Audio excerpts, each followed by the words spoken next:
dipandu ibu. Indonesia kebangsaanku, bangsa dan tanah airku. Marilah kita berseru, Indonesia bersatu. Yang terhormat Bupati Tangerang, Ayahanda Muhammad Nesya Rasid, MSI, yang diwakili oleh Kepala Dinas Informasi dan Komunikasi Kabupaten Tangerang, Ibu Dian Mayangsari, serta jajaran, serta Pak Kabid, izin Pak Kabid. Yang saya hormati Kabiro Ankim Provinsi Banten, Bapak Beni Ismail, izin Pak. Yang saya hormati CEO Raya Media Network, Bapak Helmi Halim. Yang saya hormati Ketua JMSI Provinsi Banten, Bapak Wahyu Haryadi.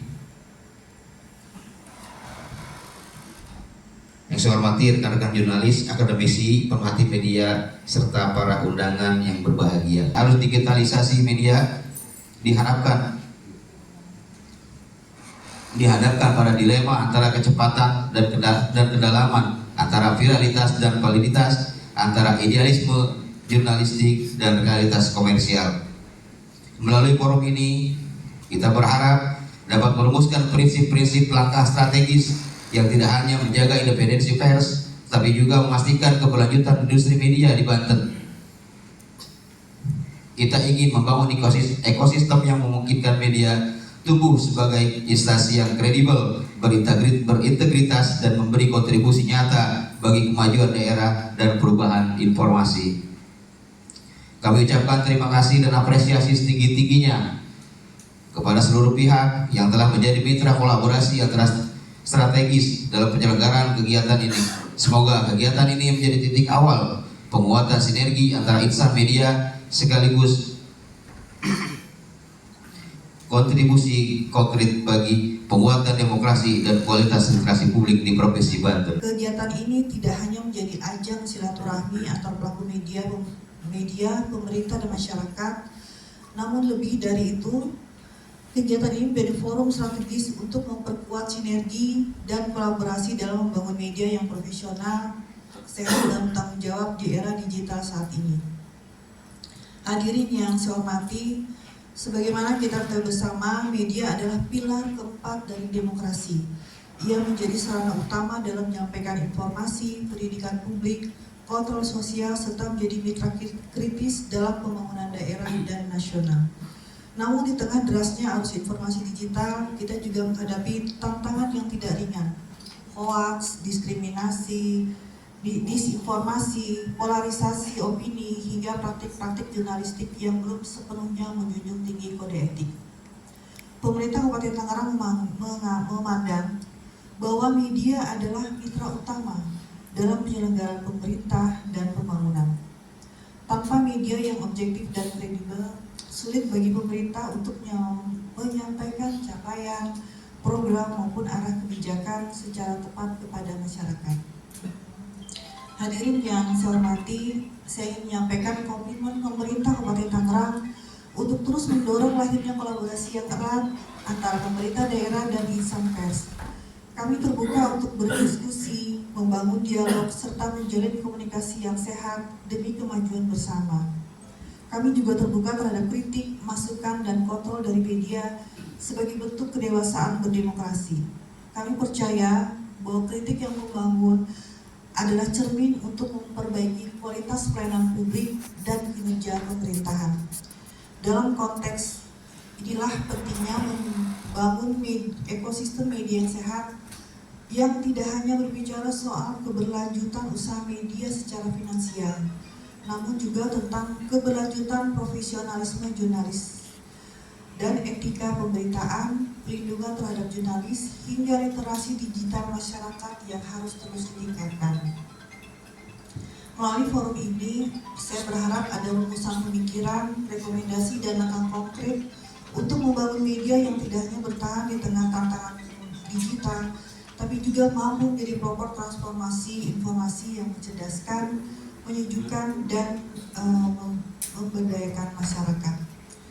Hadirin yang berbahagia, kami juga atas nama Kabupaten Tangerang sangat menyambut baik acara ini kan. Juga tantangan dari media sosial, sehingga media masa saat ini juga masih kebingungan juga kita melihatnya. Apakah nanti tetap menjadi media interaksi oleh masyarakat atau khalayak, atau malah kehilangan peran ketinggalan oleh media sosial. Ekosistem di media ini apakah kedepannya akan semakin membaik, apakah semakin memburuk? Sebenarnya tanda-tanda ke arah sana sudah kita lihat bahwa ada perubahan kebiasaan, perubahan habit dari media, terutama di Indonesia, bukan hanya di Indonesia, juga di global yang biasanya cetak sekarang sudah merambah ke sistem digital gitu. Nah, ekosistem di media itu sebenarnya bisa kategorikan bukan hanya di terdapat beberapa instrumen yang menjadikan bagaimana ekosistem media itu bisa sehat dan bisa berkelanjutan. Salah satunya apa ekosistemnya yang harus kita perhatikan itu di dunia media? Salah satunya adalah adanya perusahaan media, dan kedua adanya wartawan, ketiga adalah membacanya, keempat adalah mitranya gitu. Bagaimana kriteria itu bisa menjadi sebuah ekosistem yang saling timbal balik gitu, saling berhubungan satu sama lain, tapi menghasilkan sebuah ekosistem yang baik juga bagi medianya, pembacanya, peliputnya, dan juga bagi mitranya seperti itu. Dewan Pers sendiri untuk menjadikan sebuah media atau perusahaan media itu menjadi sebuah sehat, mereka sudah memberikan aturan-aturan, kriteria-kriteria seperti apa sih menjadi sebuah media atau perusahaan media yang sehat maupun perusahaan yang berkualitas seperti itu.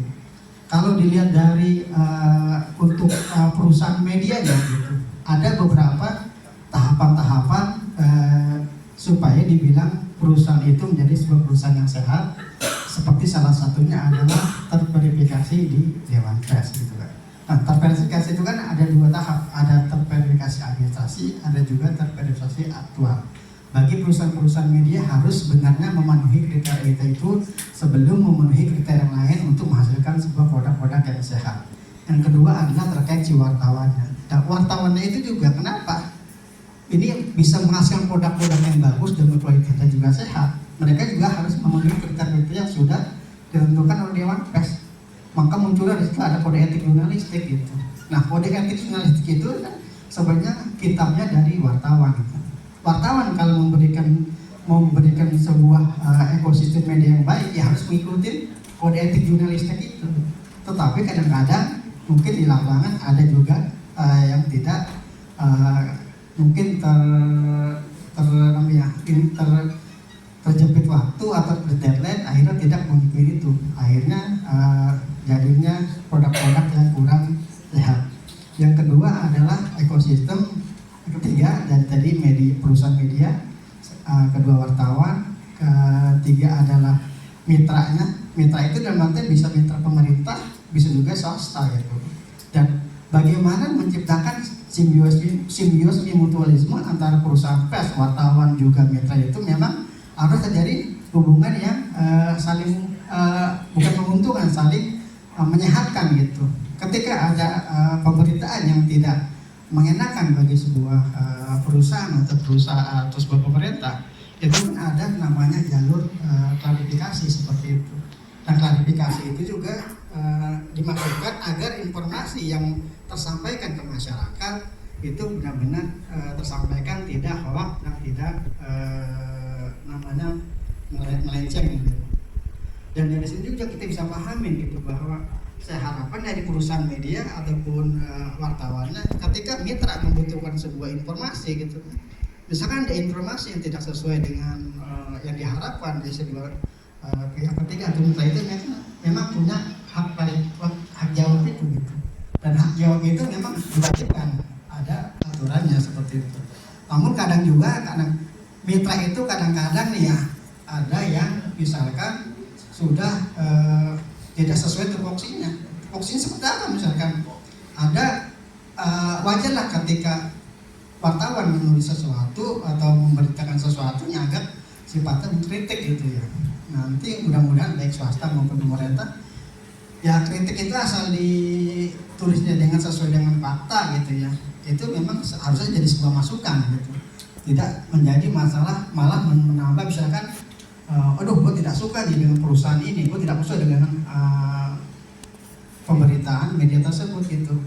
Ya silakan saja ya, dan itu bisa diklarifikasi dengan hak jawab gitu. Tetapi misalkan hak jawabnya juga tidak memuaskan gitu kan, semuanya tidak sesuai, aku nggak pengen nih, kok klarifikasi seperti ini aja gitu. Nah, pihak mitra juga bisa menjalankan namanya kan kerjasama pemberitaan yang semuanya sesuai dengan keinginan gitu. Tetapi kalau misalkan sudah yang ada kejadian yang rekan saya memberitakan terkait penahanan ijazah di suatu perusahaan gitu kan, dan itu sampai di tidak terima dengan pemberitaan itu, sampai sama melaporkan ke dunia hukum itu, ke meja hukum, padahal belum ditempuh itu klarifikasi dan hak jawabnya gitu. Dan itu menurut saya udah minta pemberitaan itu di take down ataupun dihapus. Itu menurut saya sudah melanggar dari hak dari perusahaan media atau wartawan, tidak sampai mengurusi urusan redaksi gitu, tapi dengan meminta klarifikasi ataupun memberikan hak jawab. Sebenarnya itu tahapan-tahapan ketika ada sengketa di masalah pemberitaan. Lalu ekosistem selanjutnya dari media adalah pembaca gitu. Nah, pembaca ini sebenarnya kan baik mitra ataupun si media juga menjadi objek yang paling utama gitu. Ketika produk-produk media itu sampai ke masyarakat, itu kan sangat bisa membentuk opini, bisa membentuk penafsiran pembaca, itu sangat penting gitu. Kalau sampai pembaca itu menafsirkan sebuah informasi, menafsirkan sebuah pemberitaan tidak sesuai dengan yang diinginkan, akan jadi memang kesimpang siuran seperti itu. Nah, makanya di sini kecerdasan dari para narasumber pada wartawan ataupun si mitra untuk memberikan sebuah informasi harus benar-benar sampai gitu. Ini kan menjadi PR kita bersama sebenarnya, teman-teman pelaku bisnis media konvensional. Kami di Provinsi Banten media cetak harian itu hanya ada 9. Ada Radar Banten, ada kami, ada Tangerang Express, ada Banten Raya, ada Tangerang Post, Tangsel Post, dan lain-lain. Jadi ada 9. Sebenarnya kalau semua pihak ikut sama-sama membantu kami di media konvensional mungkin akan terbantu. Tetapi nyatanya di era tahun ini pun kami sangat kena imbasnya. Efisiensi ini jadi luar biasa buat kami gitu, terutama media cetak gitu kan. Karena editorial yang kita harapkan dari teman-teman OPD atau teman-teman pemerintah daerah di Provinsi Banten dipotong ya hingga 75% katanya. Infonya seperti itu. Nah, ini kan luar biasa buat kami, kerasa banget karena kami beda secara sistem kerja media konvensional. Kalau di media digital atau online, cukup berita dari teman-teman wartawan, kadang-kala teman-teman wartawan bisa langsung upload. Jadilah itu berita. Tapi kalau di media konvensional, kita perlu wartawan liputan dikirim ke redaktur, di redaktur diolah lagi sama bagian layout, bagian layout dicek lagi sama pencetaknya, kemudian masuk ke percetakan, baru nongol di percetakan. Jadi memang prosesnya ada panjang tentunya dengan berbagai proses itu, sehingga butuh SDM yang begitu banyak, dan tentunya SDM banyak, operasional pun banyak kan begitu. Nah, ini yang jadi PR kami di media konvensional. Makanya dalam temu diskusi kali ini saya ingin ada semacam regulasi nanti ke depannya bagaimana teman-teman media konvensional diperhatikan oleh pemerintah daerah. Ya, kami juga tidak diam saja. Kami di media konvensional bertransformasi juga ke digital.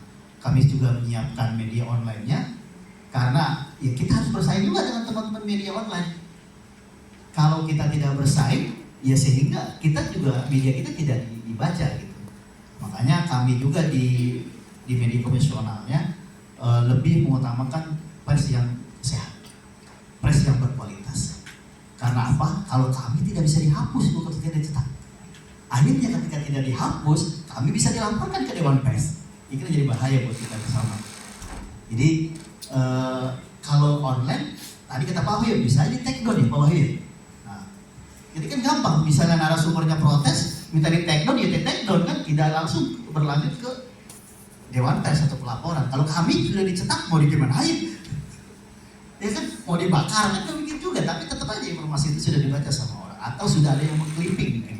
Seperti itu. Hari ini alhamdulillah Biro Admin dan Protokol sudah bisa berkolaborasi kembali dengan Bapak dan Ibu, dan kami sudah melakukan kerjasama ini dengan Pak CEO RMN sudah lumayan lama sejak Biro Admin berdiri, karena kami sadar betul bahwa peran teman-teman ini juga perlu mendapatkan kesempatan untuk bisa melaksanakan berbagai kegiatan, dan temu media ini merupakan hal yang sangat penting karena tentu dari sinilah kami mendapatkan masukan-masukan dari Bapak dan Ibu.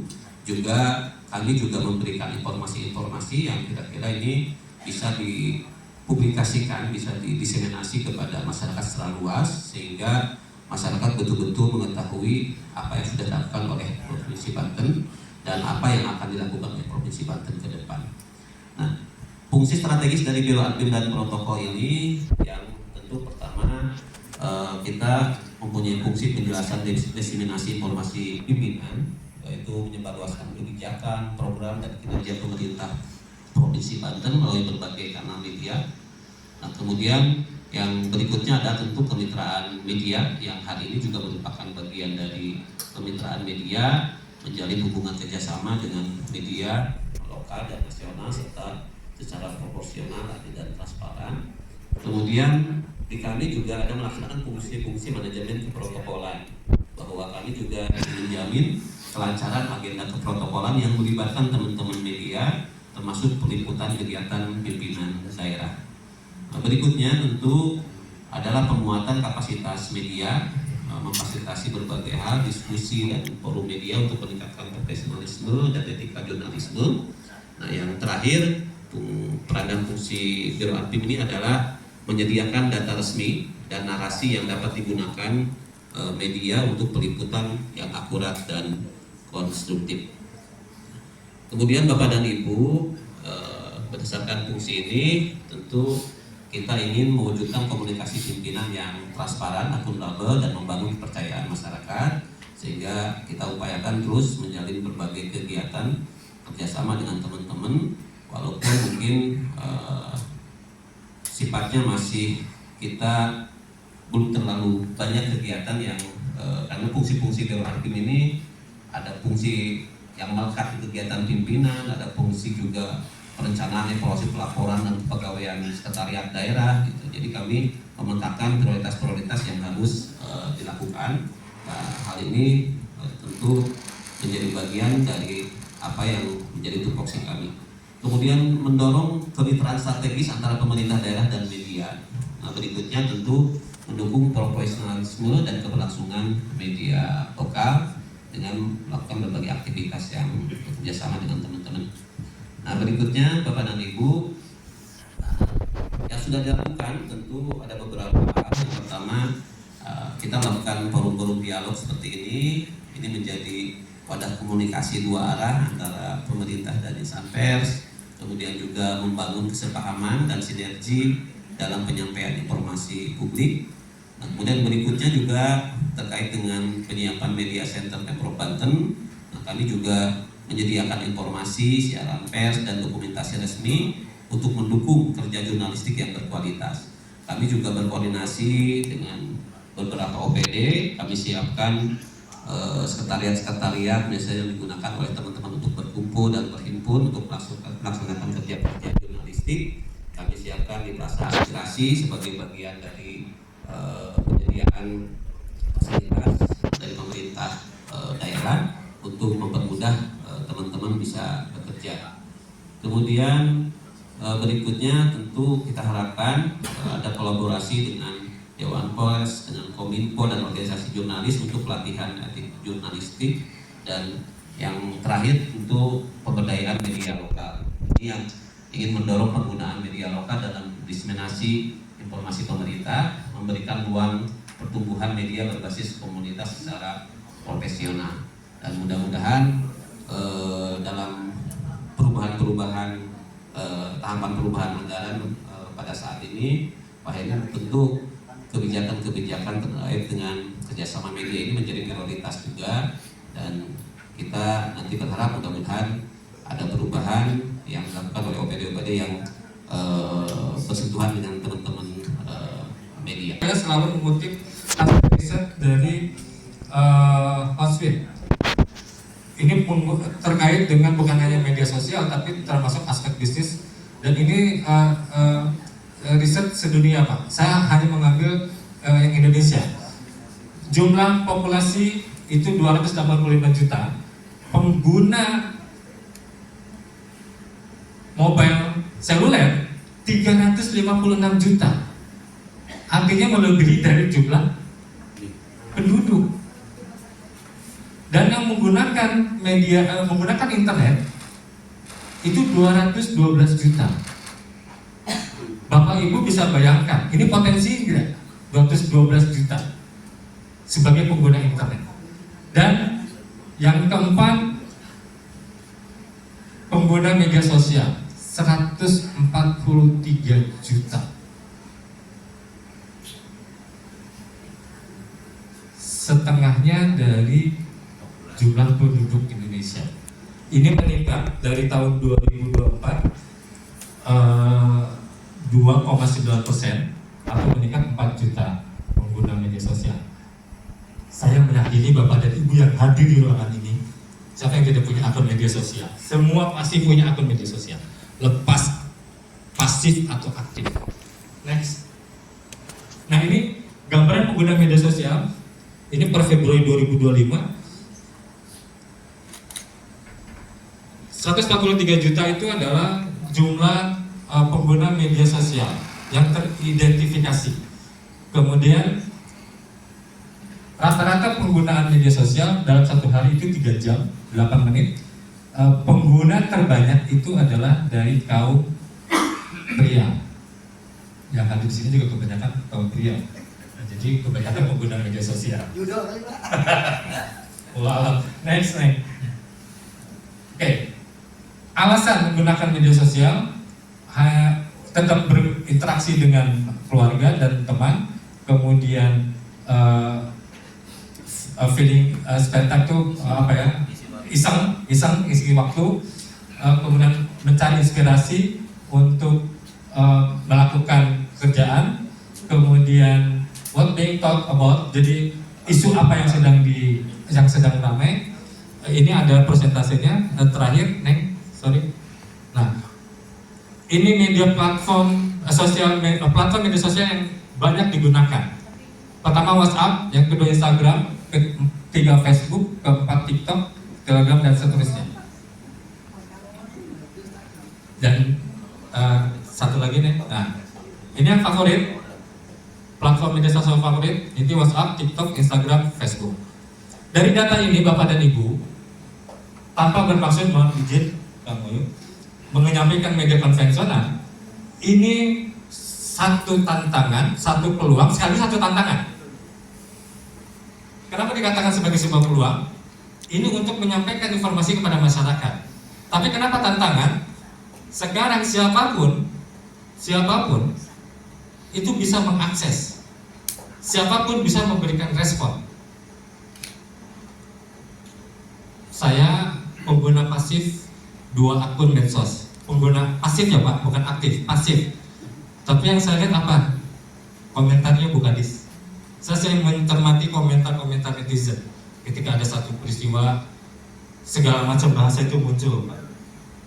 Dan itu bagi saya hal yang wajar, namanya juga masyarakat. Tanpa ada kendali, tanpa ada regulasi yang ada, kecuali undang-undang ITE, informasi data sosial informatik, yang itu bisa digunakan. Kenapa juga dikatakan sebagai tantangan? Bagaimana teman-teman media bisa menyajikan informasi yang tadi yang sempat disinggung oleh Bu Kadis, informasi yang betul-betul akurat, informasi yang betul-betul berdasarkan fakta. Saya tidak tahu secara struktur, cuma saya belajar bahwa dalam konteks media konvensional, hal ini adalah media cetak.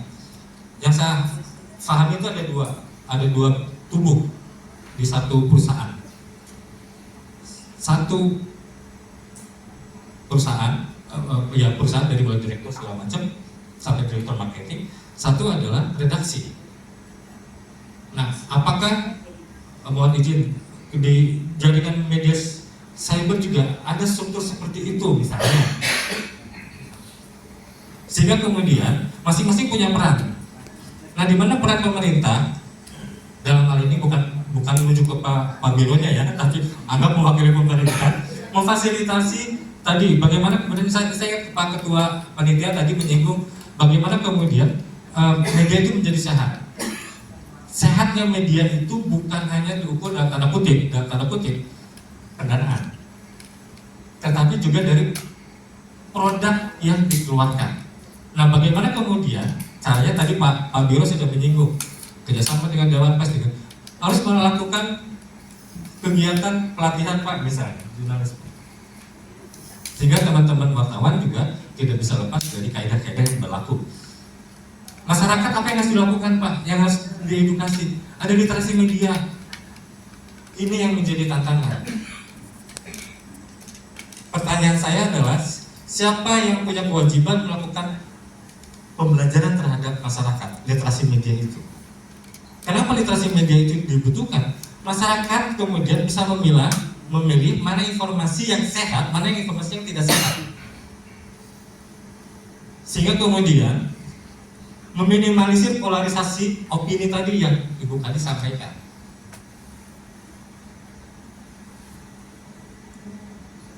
Dalam perspektif psikologi sangat wajar orang mempersepsikan sesuatu hal berdasarkan latar belakang pengalaman, latar belakang pengetahuan, latar belakang budaya, latar belakang pendidikan dari orang yang bersangkutan.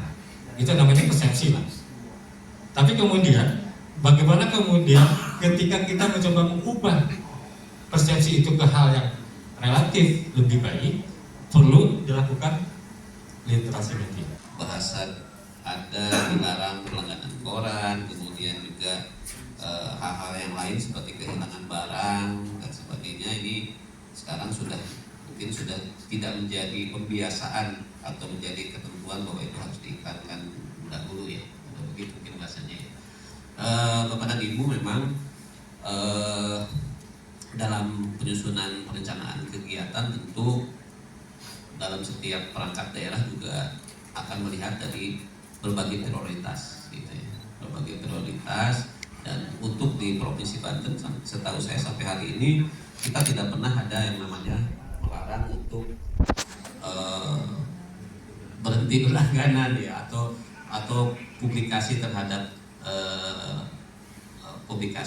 kegiatan yang dilaksanakan dengan teman-teman media. Namun Bapak dan Ibu mungkin seperti kita ketahui memang yang menjadi masalah utama kita bahwa sekarang sudah serba digitalisasi gitu ya. Sudah serba digitalisasi dan itu mungkin yang perlu kita cermati bersama, dan semua harus bisa bertransformasi menyesuaikan dengan itu, baik pemerintah maupun juga masyarakat dan rekan-rekan media. Tentu apa yang menjadi masukan teman-teman ini merupakan bagian yang terus kami lakukan, jaring asmara, pencarian jaringan, kemudian juga aspirasi masyarakatnya seperti apa, sehingga ke depan untuk pengambilan kebijakan tentu ini menjadi bagian dari masukan terhadap kami, itu Bapak dan Ibu.